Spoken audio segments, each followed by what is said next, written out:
Blue Beetle.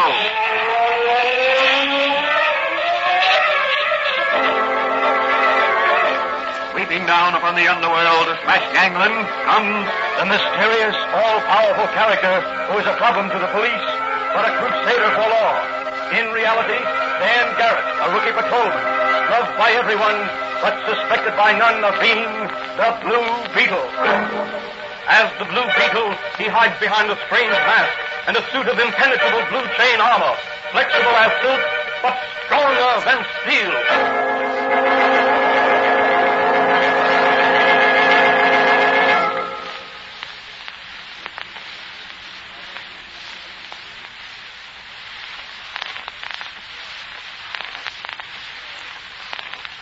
Today's episode of the Fox feature, The Blue Beetle, is entitled Finesse in Diamonds. The wealthy and beautiful wife of Benjamin Bannister, the oil magnate, claims to have been robbed of the famous Bannister diamond necklace, along with other jewelry of lesser value. A peculiar fact of the case is that there appears to have been two robberies. The first, as she was leaving the Starlight Club, a famous dance rendezvous, and another at some unknown time. Apprehension of thugs who stripped a diamond necklace from her throat just outside the Starlight Club disclosed the fact that the necklace they stole was a fake. But the real necklace is still missing. As our story opens, Patrolman Dan Garrett, who is really the Blue Beetle, is discussing the case with his friend and confidant, Dr. Franz, the chemist. Danny, this Bannister jewel robbery is a very interesting case. Yes, it is, Doc. Well, from what you've read of it in the papers, do you believe Mrs. Bannister's social secretary is guilty? Well, the evidence so far is rather convincing.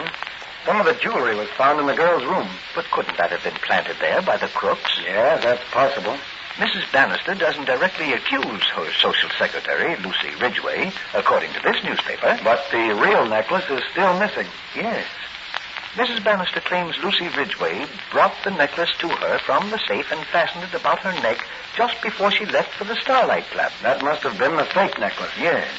But that still doesn't prove anything against Lucy Ridgway. According to Mrs. Bannister, she and the Ridgway girl are the only ones who know the combination of the wall safe, except Mr. Bannister, who was out west somewhere on business. The diamond necklace was insured for $500,000, wasn't it? Yes. Are you going to work on this case, Danny? Oh, I don't think so, Doc. The Acme Insurance Company has its own investigators, the best in the country. And besides, it's out of the Blue Beetle's line. No unfortunate individuals are involved. There's the phone. Excuse me, Danny. Hello? Oh, hello, Charlie. Yes, he's here. Just a moment. It's for you, Danny. Charlie Storm of the Sun. Thanks, Doc. Hello, Charlie. What's on your mind? What? Really? Your girl's sister? Oh, I didn't know that. What? Yeah, sure. Sure, you bet I will, Charlie. Sure, goodbye. Sounds like the Blue Beetle will be sharpening his nippers soon. Yes, Charlie Storm just told me Lucy Ridgway is his girl's sister. And he wants me to see what I can do to help her out of this jam. Well, what are you going to do? Have a talk with the Ridgway girl, and then get Manigan and drive down to the Bannister place and interview Mrs. Bannister. The commissioner will assign me to the case. I think he'll do that all right. If he doesn't, I'll have to operate entirely as the Blue Beetle. I'm not ready to do that until I can get certain information. Well, good luck to you, Danny. Thanks, Doc. I'll be back later. I'll have your Blue Beetle chain armor and mask and equipment ready when you need them. That's fine. Well, so long. It looks as if I was going to be up to my neck in diamonds, but they won't be around my neck.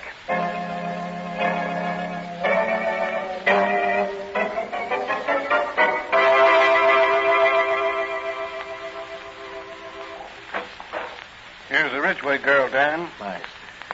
I'm Dan Garrett, Miss Ridgway, a friend of Charlie Storm. Oh, yes? Charlie asked me to do what I can to help you in this unfortunate case. Now, suppose you tell me what you know about this jewel robbery.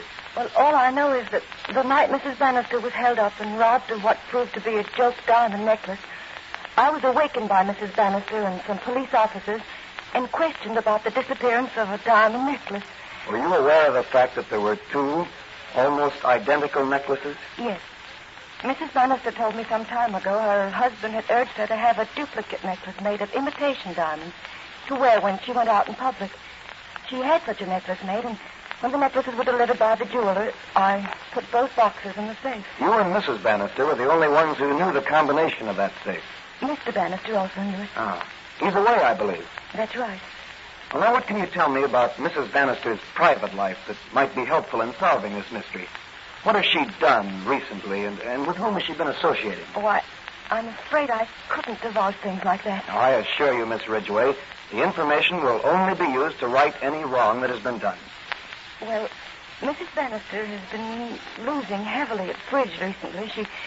She's been rather more than attentive to Don Ricardo, the orchestra leader at the Starlight Club, since Mr. Bannister has been away.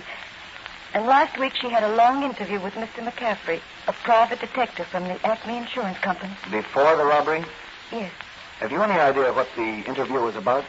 No, but I noticed she seemed quite thoughtful after he left and a bit more cheerful, as if something had relieved her mind. That's very interesting. Oh, please, when can I get out of this horrible place? The disgrace of it, being put into jail like a common thief. No, don't worry, Miss Ridgway. I'm on your side, and I'll do what I can for you. But I think that for the present, you're safer in than out of jail.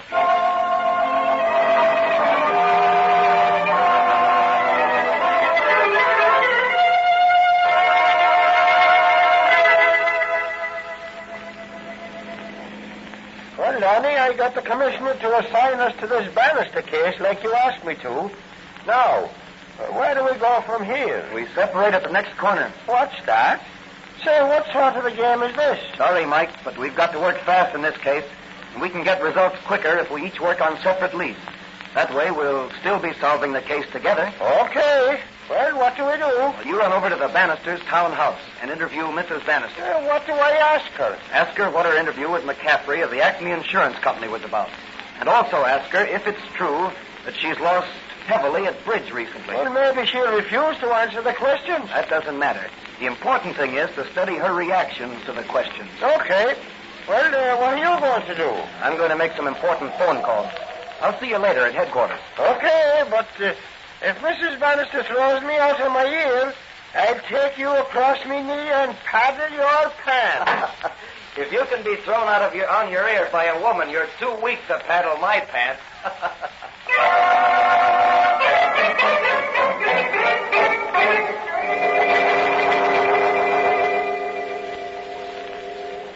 Well, everything's ready for you, Danny. Thanks, Doc. I'll only take the magic ray and the Blue Beetle flashlight with me tonight. I've got a lot of ground to cover, and I want to travel light. Where's the Blue Beetle heading for tonight? The Strathaven Arms apartments. Who's your host? Don Ricardo, the orchestra leader. According to the information I got over the phone from Charlie Storm. Is Ricardo in on this robbery? I don't know, but I'm going to find out. What about this McCaffrey, the insurance company's investigator? Well, there's something fishy about him. I called the office today, but he wasn't in. Did Manigan get any valuable information out of Mrs. Bannister? Just a Park Avenue manner and a threat of legal action against the city if they sent any more policemen to ask impudent questions. Oh, poor Manigan. I'll bet his face was red. Yes. Well, I've got to be going, Doc. Ricardo was just about playing his closing number at the Starlight Club. So long, Doc. Diamonds are trumps, and the Blue Beetle is playing to win.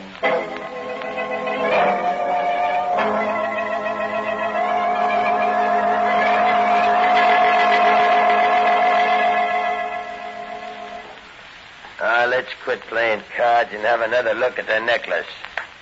Well, there it is.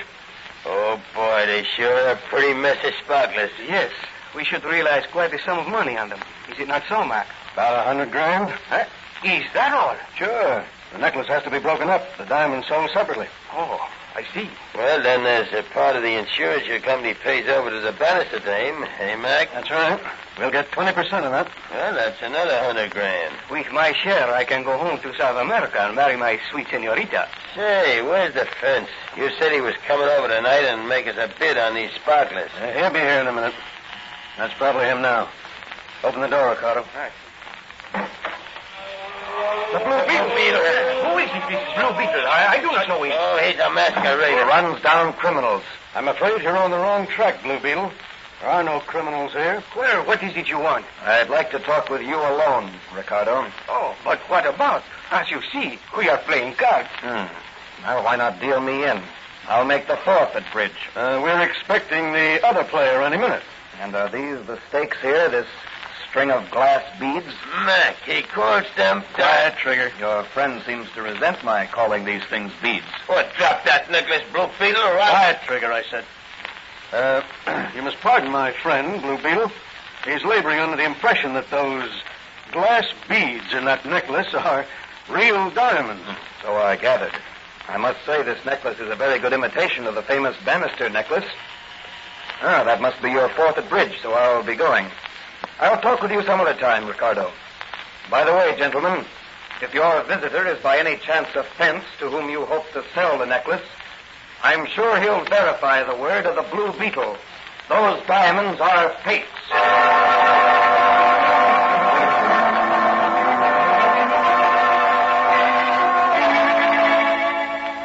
Were the diamonds in the possession of Ricardo, Mac, and Trigger fakes?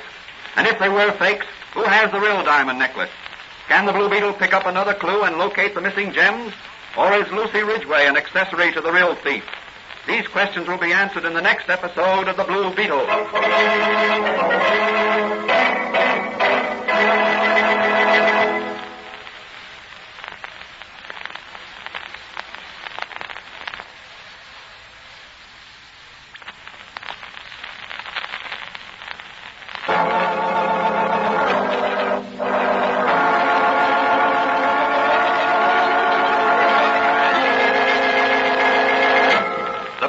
Is a copyrighted Fox feature appearing in Mystery Men Comics magazine and the Blue Beetle magazine. The Blue Beetle is on the air twice a week on this same station. Consult the broadcast schedule in your local newspaper. And don't forget to listen in to the Blue Beetle.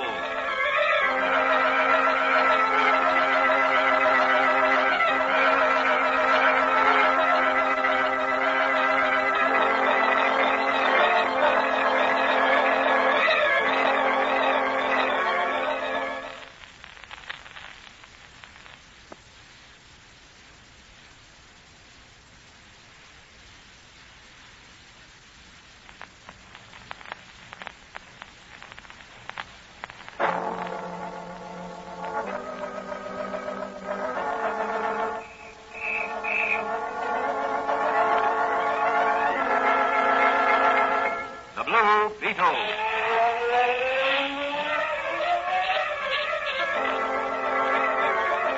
Sweeping down upon the underworld to smash gangland comes The mysterious, all-powerful character who is a problem to the police, but a crusader for law. He has a strange mask and a suit of impenetrable blue chain armor, flexible as silk, but stronger than steel.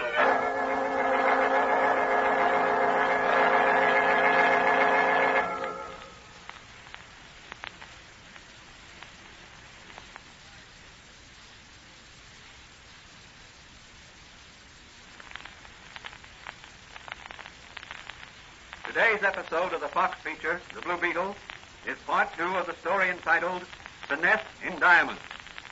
The famous Bannister diamond necklace, valued at $500,000, is missing. Lucy Ridgway, Mrs. Bannister's social secretary, is in jail, accused of being implicated in the theft. So far, 2 necklaces, both fakes, but resembling the real necklace, have been discovered. One which was stripped from Mrs. Bannister's neck by Suggs as she was leaving the Starlight Club, and another by the Blue Beetle, which he found in the possession of Don Ricardo, leader of the Starlight Orchestra, and a man called Mac, whom the Blue Beetle suspects of being McCaffrey, an investigator for the Acme Insurance Company. As our story opens, Patrolman Dan Garrett, who is secretly the Blue Beetle, is discussing the case with his friend and confidant, Dr. Franz, the chemist. You could have knocked me over with a feather when I picked up that necklace at Ricardo's apartment and discovered it was a fake. I can well imagine. That makes 2 fakes. Yes. What about McCaffrey, Don Ricardo, and Trigger, as you say he was called? I imagine I'll run into them again shortly. Could you arrest them? Only on suspicion. Remember, I caught them with a fake necklace as the Blue Beetle. The Blue Beetle can't testify in court. Yeah, that's right, but it seems a shame. According to this morning's paper, Ricardo was sailing for South America tonight. What? Are you sure? As I remember, it said Don Ricardo, popular Starlight Club officer leader, is sailing tonight on the Cristobal for South America. Well, I've got to stop him somehow. Yeah, but how? The ship sails at midnight, doesn't it? I believe so. I've got it. We'll pick him up just as he's sailing and hold him as a material witness in this case. At least it'll give us a little more time to run down the real thief. Won't Ricardo's arrest scare off the others? I'll wait until the last moment before sailing. In the meantime, I've got a busy time ahead of me. Can I help you, Danny? Yes, Doc. You might have your recording equipment hooked up to your telephone, so that if I should call you at any time on my portable wireless telephone, you could record anything I pick up. All right, Danny. Where are you going now? To get the combination of the Bannister safe from Lucy Ridgway. I'll be back shortly and pick up the camera and photoelectric equipment. I may catch a thief with a camera.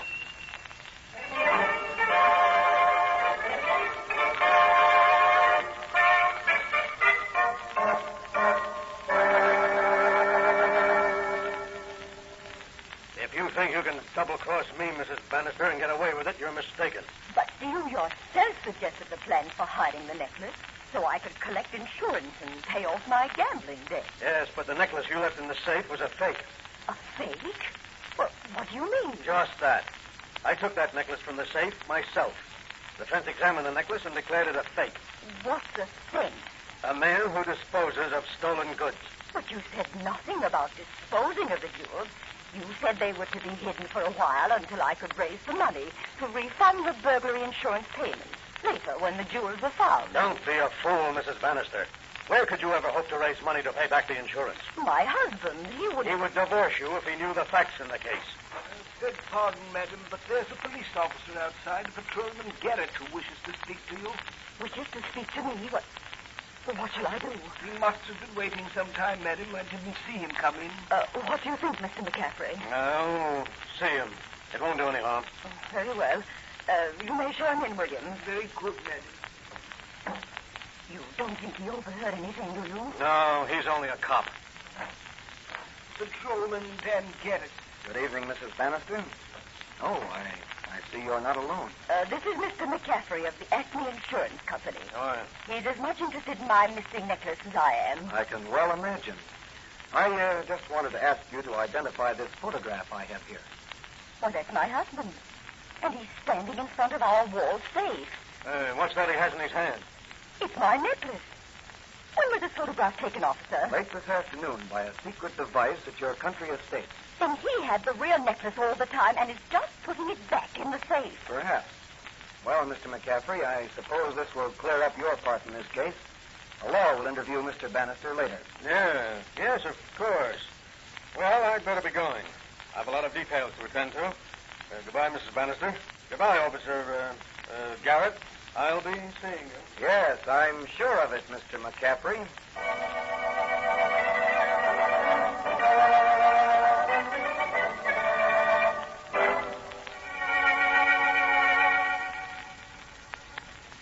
Did you record the Bannister-McCaffrey conversation early this evening, Doc? Yes, Danny. It wasn't very loud, but it's intelligible. Good. I had the mouthpiece of the portable wireless phone against the wall while they were talking in the next room. The butler almost caught me. Well, you got enough to make it hot for McCaffrey. Yes, and I'm going to make it hotter yet for him if my hunch is right. Well, what are you going to do?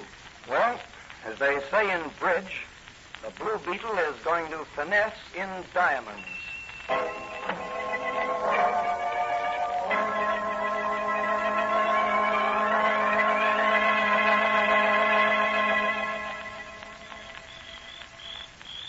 Now, Trigger, you keep watch outside while I go in and rifle the safe. I've still got the combination Mrs. Bannister gave me. Okay, Meg. If you hear anybody coming, give me the hoot owl call. Sure, Mac, I got you. I'll pick up the real necklace this time, and we'll join Ricardo and beat it for Rio on the Cristobal tonight. I've always wanted to go to South America. Well, you're practically on your way. Now keep your eyes and your ears open. This is the library. There's the wall safe. This is going to be easy. What's that? Yeah, these old houses are certainly spooky. Well, now for the safe. Right to 12. Left twice to 6. Then right to 10. There, that's got it. There's somebody coming. That's Trigger's call. Well, here's the real necklace, and now to make our getaway. The Blue Beetle. Yes, the Blue Beetle. Your game is up, McCaffrey. You double-crossing insurance investigator. So you know. Yeah, the Blue Beetle knows everything. Hand over that necklace. Try and get it. That's just what I intend to do. Trigger! Call your gunman. I'll take him on, too. That's for justice. And that's for Lucy Ridgway. And that's for law and order. That's for the Blue Beetle. He's out cold. Hey, Mac, come on, let's grab him. Hey, come on, get up. The cops will be here any minute. Help me up. Okay. You got the necklace? Yeah, it's on the floor. Where's the Blue Beetle? Over there on the floor. I count them. Yeah, good work. Give me the necklace and let's go. We've just got time enough to make the boat. So long, Blue Beetle. I'll tell Ricardo you couldn't join us for a hand of bridge.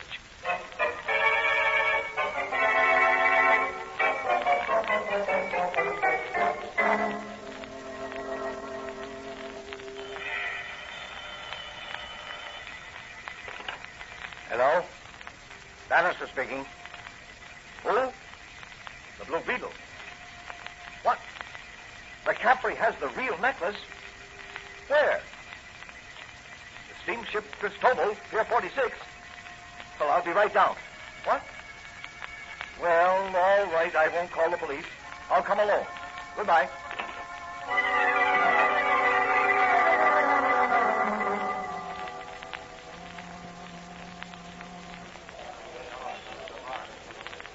Well, 1 minute to go and we'll be on our way to South America. 1 minute? That's a very long time here. Don't worry, boys. Look, those men down there. They're ready to take in the gangplank. And I hope they make it snappy. Me nerves is all of a twitter. Don't lose your nerve now, Trigger. We're in the clear. But look, the gangplank, she's going away. We're off. On our way to Rio with $500,000 worth of jewels in our pockets. Shall we go below and make a game with the cards? That's a great idea. Good for relaxing the nerves. How about it, Trigger? Swell. If we only had a fourth, we could play bridge. The Blue Beetle. Yes, the Blue Beetle. Your fourth at bridge. And diamonds are trumps. Look out, Mac, while I rub him out. Hold it, Trigger. That's the use. He's got us. We can't get off the ship. A wise decision. Now, let's go up and visit the captain. Just a minute, please. Are these the men, Blue Beetle? Yes. You're Mr. Bannister? I am. These are your men. And here's a photograph I took earlier this evening with my photoelectric camera of McCaffrey here at your wall safe. Oh, that was the click I heard. That's right. Enough evidence to convict you. Now hand over the necklace to Mr. Bannister. Here it is. Are these the real diamonds, Mr. Bannister? Yes, these are genuine. I put them in the safe myself when I got back from the West. I had them in a secret hiding place. I had a duplicate made, and apparently Mrs. Bannister had one made also. Then we'll turn these men over to the captain, who'll send them ashore with us under guard in the pilot boat. You can prosecute them. I don't wish to prosecute. I have the real necklace. My wife has confessed, and I have forgiven her. I wish to avoid scandal and forget this case as quickly as possible. Will you see that Lucy Ridgway is released from jail and her name cleared? It shall be done immediately, and I'll see to it that she will lose nothing by her unfortunate experience. That's great. Well, the Blue Beetle's job is done. You crooks are getting off easy. Take the Blue Beetle's advice and stay away from York City.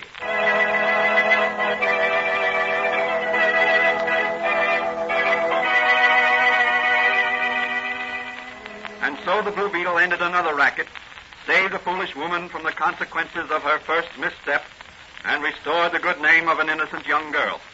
The moral of this story is, one falsehood leads to many, and one misstep may lead one farther and farther along the path of crime. Further adventures of the Blue Beetle will be presented in the next episode of The Blue Beetle.